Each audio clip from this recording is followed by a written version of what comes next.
So I'm back, and for this week I'm gonna try something really special and fun. I've done something similar to this before, where I've done a water hose painting. I did not have YouTube at the time when I did this, so I did not video it, but we are having really fun weather here in Indiana. Yesterday there was snow, so there's snow on the ground, but it's like ice snow because it's slightly melted because it's been raining. But what's going to be fun is it's going to rain all day and slowly turn to snow and ice. So I'm going to try to see what happens if I leave paintings outside. So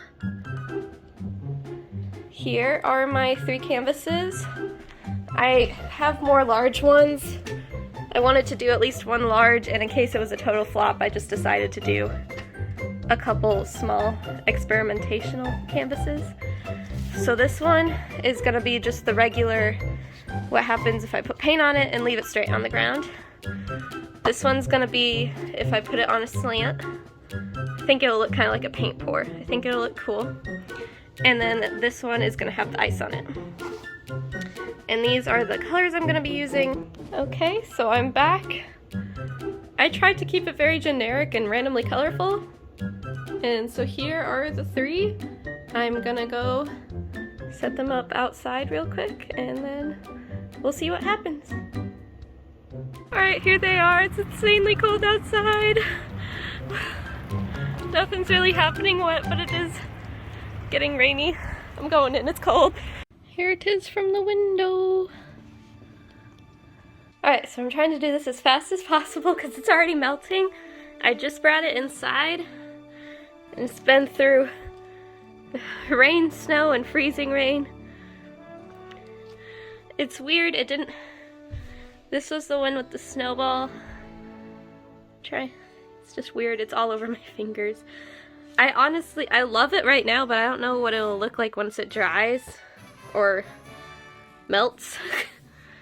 And this is the one that was on a slant, which the slant must have not been like enough to really do much. I should have done a stronger slant. But we'll see what survives and what it looks like. I brought it in here to thaw overnight because it's just going to continue freezing. But it's absolutely beautiful. Kind of wish I could keep it like this. It's absolutely gorgeous. It's just frozen colors. And then some pigments, just nothing really happened to them. So I don't know. And it looks like the rain may have been going like a certain way, because it all kind of like went that way, because I originally did like a spiral, but it all kind of washed one way. So I don't really know what it's going to look like, or if any paint is going to even stay on the canvas, but we'll see tomorrow. Hi! So it's actually been probably a month since I did those paintings, because it took so long to dry. They were on my art floor for forever.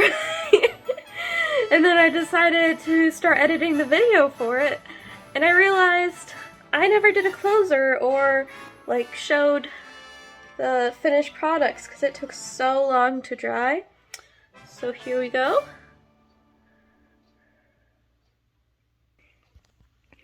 So here they are. I think this one was the one with the snowball on top of it. It's really weird because, like, I don't know if it has to do with the pigment, because it was all the same brand of paint, but the blue seemed, well, no. A lot of the blue is still in chunks, but some stayed in chunks, some went everywhere.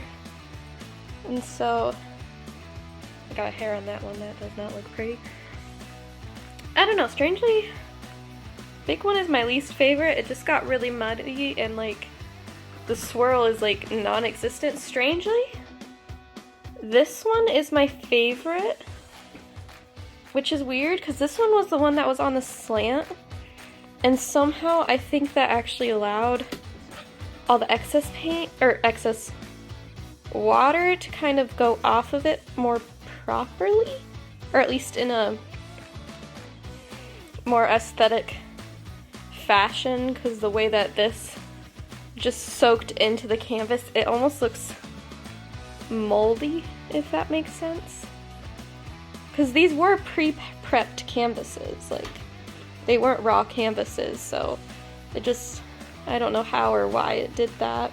Because I do like the more thicker, really pretty stuff. It almost looks like melted crayon.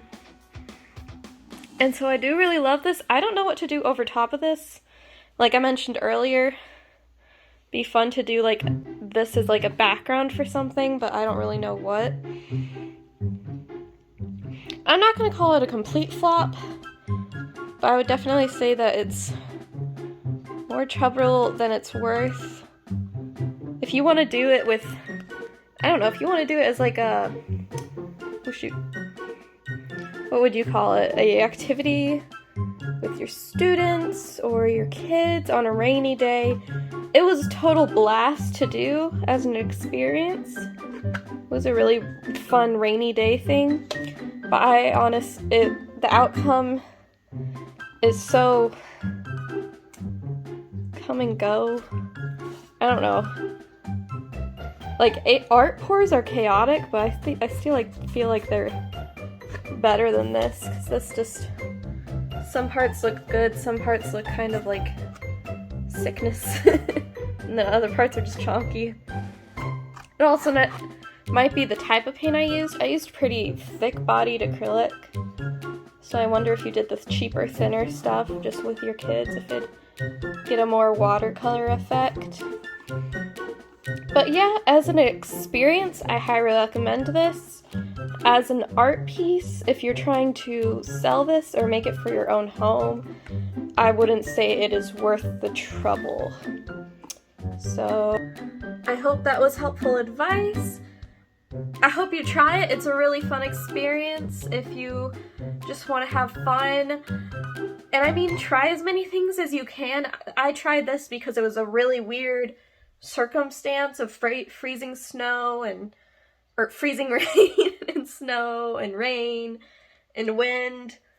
But I mean, you could try it in the snow, you can try it in the rain, tried it in, well, maybe not a river. I tried it, I did this in my yard, so I knew exactly where the paint was going, but try not to poison any fish or animals with the acrylic paint.